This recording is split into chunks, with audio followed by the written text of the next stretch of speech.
Multiple Man is in Marvel Strike Force, the hottest rage right now, but we got word Polaris, his cohort in crime, is going to be a Strike Pass release character. Is this a good thing, a bad thing, or is this some new precedent set by Scopely? We're discussing it all, and if you're ready for that, I am talking about brother OhEmGee.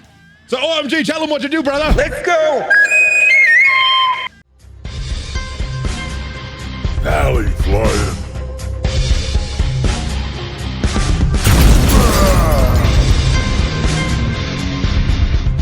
Oh, what is up, Valley Maniacs? I am ValleyFlyin. Welcome back to the ValleyFlyin channel. I hope you are having a great day. In this video, I am joined by my brother OhEmGee, and we're discussing Polaris, the newest Strike Pass character, and Silver Surfer not even done yet. We got about 21 days, 3 more weeks before Silver Surfer's out of these milestones. Yeah. And we have word Polaris is the next character. So that means unless you're spending money, you're not even able to get a single shard of Polaris for the next 3 weeks to finish out this X Factor team. Just on that alone, how does this new Strike Pass make you feel?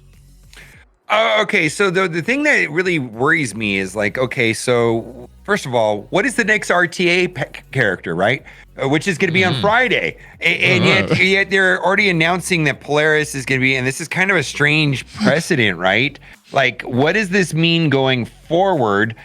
Because frankly, if you want to get into and do Doom in any kind of reasonable time frame, pretty much going to be compelled, if that's the right word, to buy the RTA Strike Pass, right?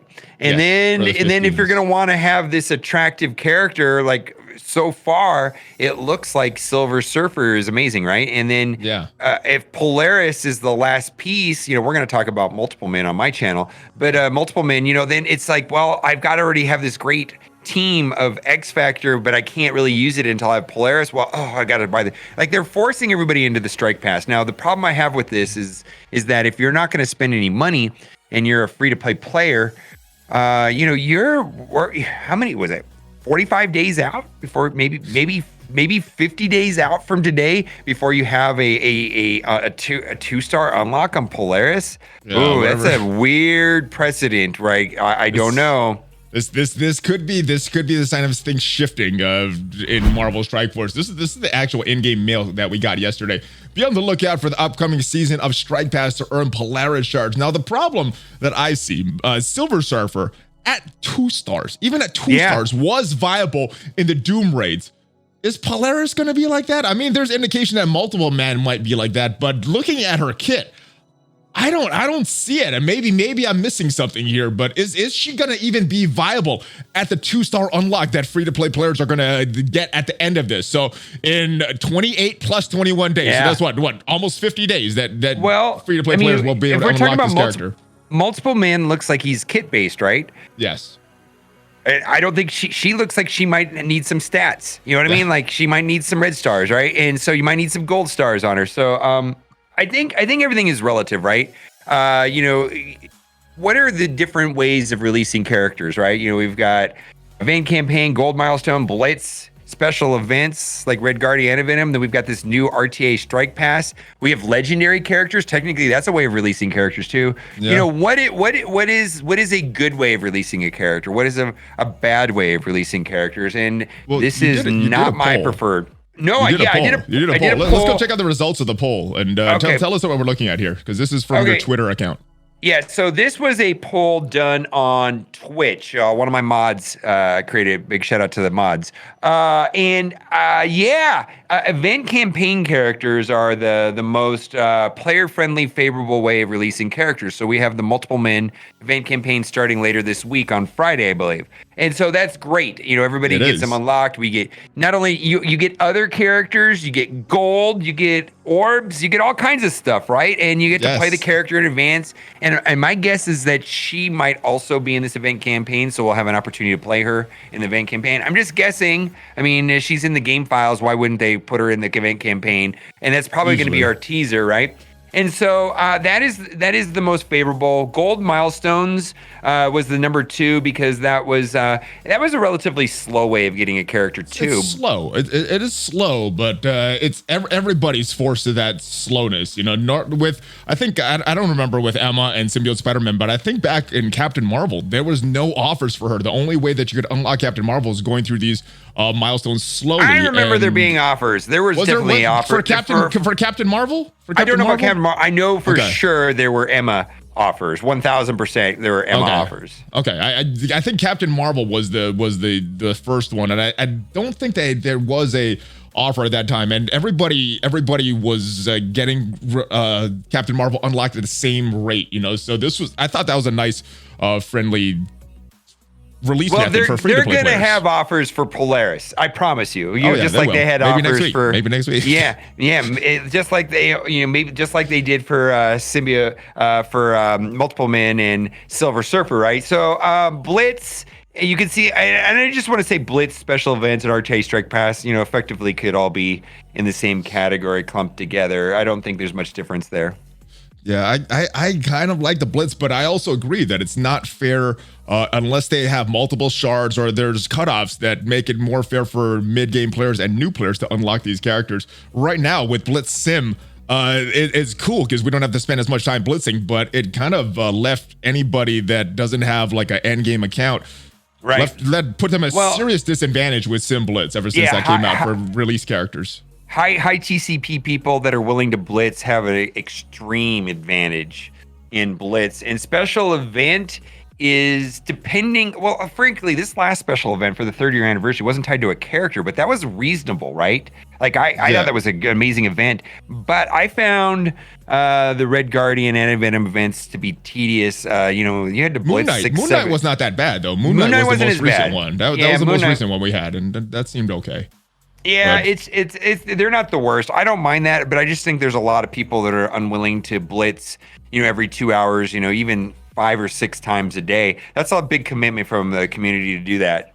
Yeah, because I guess if you think about the special event characters, the Moon Knights, the Red Guardians, Anti-Venom, you have to blitz a lot for that. So it's kind of like a blitz release character, but it's based on points, not necessarily based on your total collection powers. So I think that is a more player-friendly But even okay, since we're talking about special events, like I did a poll similar to this poll right here about, or someone actually, thank you mods on my mods are Twitch awesome. channel. Oh, mods, oh my God, they're the best. They're the best. They did another poll saying, did you finish the 3rd-year anniversary one, the one that just finished, which was the easiest one we've had in forever, and it was still like 70% of the people finished all the milestones. Okay. So it's not everybody finishes these things. I imagine it gets closer to half or less than half on some of these character ones. Yeah, I mean, I don't know. I think this is a very weird precedent. I prefer Blitz, but I'm also a have a larger collection power. I think they should have, when they introduced Blitz Sim, they should have made different shards. I think people have been wanting that for a while. As far as our first strike, I guess a second, because I guess Silver Surfer is kind of a different category. This seems like a normal character though. Lot of anger on Reddit right now about this. If we look at this first one, Strike Pass Tune, a lot of upvotes right now, and then this is a post on Reddit that compares release methods, the amount of shards that you get in a Strike Pass versus a Blitz. Now, a Strike Pass, 100 shards for paying companies, 50 shards for everyone, and that is assuming it's going to be exactly the same as Silver Surfer, and I don't see too much reason why not. If you compare that to Blitz, though, milestones taking 5 minutes, you're getting 42 shards of a character just from hitting the milestones, and that's good. That seems like a lot more player friendly. How long is it? Milestones is 5 minutes. Yeah, 5 minutes. 5 minutes for that. This is 28 days for this stuff here, for these. So 5 minutes, and then the rest of this stuff you're getting over a weekend. And I guess this is when you're doing 2 blitzes. They're doubling that stuff. So 10 minutes really. But if you're hitting this 61 to 50 to 100 2 times, that is 52 extra shards. You do that for these different tiers, you're getting way more shards based on these 2 blitzes. And then we got this, the age of the 2-star unlock. Do you think that this is the new standard? We've had 4 and 5-star unlocks as the standard before. Do you think that now we're going to be faced with characters we're unlocking in that 2 stars? Hopefully they're viable. Silver Surfer was, multiple men maybe. I don't think Polaris is. So is this the age that are we done? Are we done with characters at 4 and 5-star unlock for free to play players? Yeah, it feels that way. What I'm thinking is happening is that I'm gonna guess that the Silver Surfer release, which happened twice, right? Which happened twice. And what I'm talking about is that $20 for 50 shards twice, right? $40. I think that was wildly successful both times. And I think that they want to do more of that, and the idea there is that people will be willing to buy those packs because they don't want to wait, because the strike pass is extremely long. So like right now, if you want a 4/4 Silver Surfer today, you had to spend at least $80, right? And a lot of people did that. But or you could have spent $20 total and you would have a 3-star, over the course of a month. It's the time value of that. I think that this strike pass is just a way of drawing it out, making it slow, and giving people a reason to buy the offer. And now, I think it was successful. Do you think it was successful because of the actual release method? Or because Silver Surfer, people were testing him and this is a very, very strong character, viable at 2 stars. I mean, because there's a couple problems that we run into if all characters are that strong at 2 stars. So if you're a player that has the other 3 members of the X Factor, what percentage of those people are not going to do this? Are not going to do this? I think a small percent. If you already have multiple men and the rest of the dad bros built up. Yeah, so the Silver Surfer was different because Silver Surfer is good for everywhere, anybody, everywhere, all the time. Best character in the game. Fine, viable at low stars. So this is a different animal right here. This is Longshot and Shatterstar is just mind blowing, right? Yeah. Good, right? And it's like, wow, if anything that makes them better is probably an auto buy for those people. Not auto buy, but they're going to strongly consider it. And I think they know that. I think it's a deliberate. I think they know it. Oh, you sneaky folks. They're sneaky. They're sneaky. They're smart business people, but yeah, it's sneaky. All right, so with that said, Silver Surfer, viable at 2 stars. Multiple Men, seems like he's very viable at low stars. Polaris, based on her release method and what they're saying, is if we're getting a bunch of these characters, I think she's going to need stars. I think she's going to need stars. I think so as well. But for argument's sake, let's say that she is viable at 2 stars. Is this another problem that they're introducing with all this power creep, having characters available or viable at such low stars when most of our characters at 5, 6, 7 stars when we've been playing this game for a while? I don't think she's going to be viable at 2 stars. I think she might be. I don't know. I don't know the answer to the question, but I suspect that she's not going to be highly playable at 2 stars. I would suspect that as well. Although I didn't think Silver Surfer would be as good as he is at 2 stars. So maybe that's me not looking at his stats. Silver Surfer's an exception. I really think he's something different. I think he's a different animal. I really do. I think he's different than this altogether. Just because they're getting released the same way, I don't think they're the same thing. I think this is literally an extension of how amazing Longshot and Shatterstar are.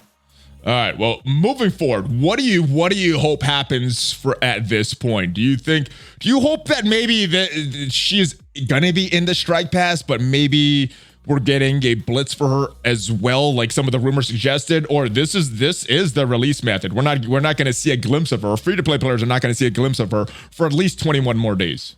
Right. I think let's just talk about strike pass. The problem I have with strike pass is that.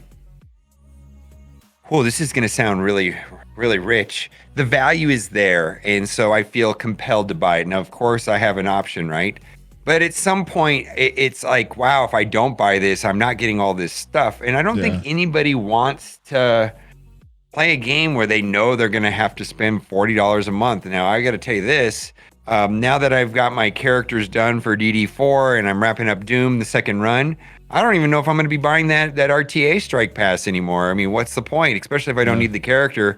And, you know, it is just this idea that, you know, if I want to finish off this team, I'm going to have to buy the strike pass. If I want to get the best character in the game, I'm going to have to buy the strike pass. Like the idea of that does not sit well for me. I don't like it. I don't like it at all. Well, you're not alone, my friend. Most of the community was like, what? She's a strike pass release? I thought that was just for Silver Surfer. I thought that was a way for to make it player friendly, to trickle his release because he's such a good character. And now we're getting a normal character in this strike pass as a release method. You're not alone, brother. You're not alone. Let me know your thoughts in the comments, guys. Here's a weird counter thought. Oh, I like it. A lot. And not a lot of people are going to like what I'm going to say here, I imagine. But here's the thing. In some ways, the strike pass is too much value, and you know what I'm saying. Not too much value, but it's a reasonable value. And when there's outrageous packs out there for $100 for some gold promotion credits, I really don't care. I'm not going to buy it. And people that buy it, it's like, hey, it's your money. Buy it if you want. This is a little different than that. You know what I'm talking about? You know, when you see these really expensive offers and you scroll past them, you go, yeah, I don't care. If people want to spend their money on that, I don't care. This is different somehow. Does that make sense what I'm trying to say? It is. It's just like, it's like, it doesn't feel as good. It doesn't feel as good. It feels bad. It feels bad. That's the only thing. It feels bad. I don't know. Because I'm looking at the strike pass and so what I'm trying to say is part of the thing is maybe there's too much value and there's people that just don't want to feel compelled to do anything. And if a player chooses not to buy it, let's say someone's a free-to-play player and they've never spent before, they're looking at this as like, wow, I'm getting further and further behind than somebody that chooses to spend $20. Yeah, agreed. That's the issue. We don't just have one battle pass, we got two of them. So. And then there's very different than other games. But at the end of the day, if you're going to spend $40 or this is the best $40 you're going to spend on the game is the battle passes. Unfortunately, it's just the way it is. Let me know what you guys are planning to do. Let me know if you like this strike path method. From the majority of the comments I'm hearing, most people are pretty negative about it. But if you are not, let me know in the comments, guys. I'll see you next time. OMG, tell everybody where they can find you, my friend. On the internet. Oh, he's there on the internet. Google search bar. I don't know. Oh, yeah. All right, there'll be links to all of his stuff down below, guys, so make sure you check him out. We're going to go talk about Multiple Man right now on his channel. So, OMG, give me a Hulk fist bump before we go there, and I will see you next time. OMG, ValleyFlyin.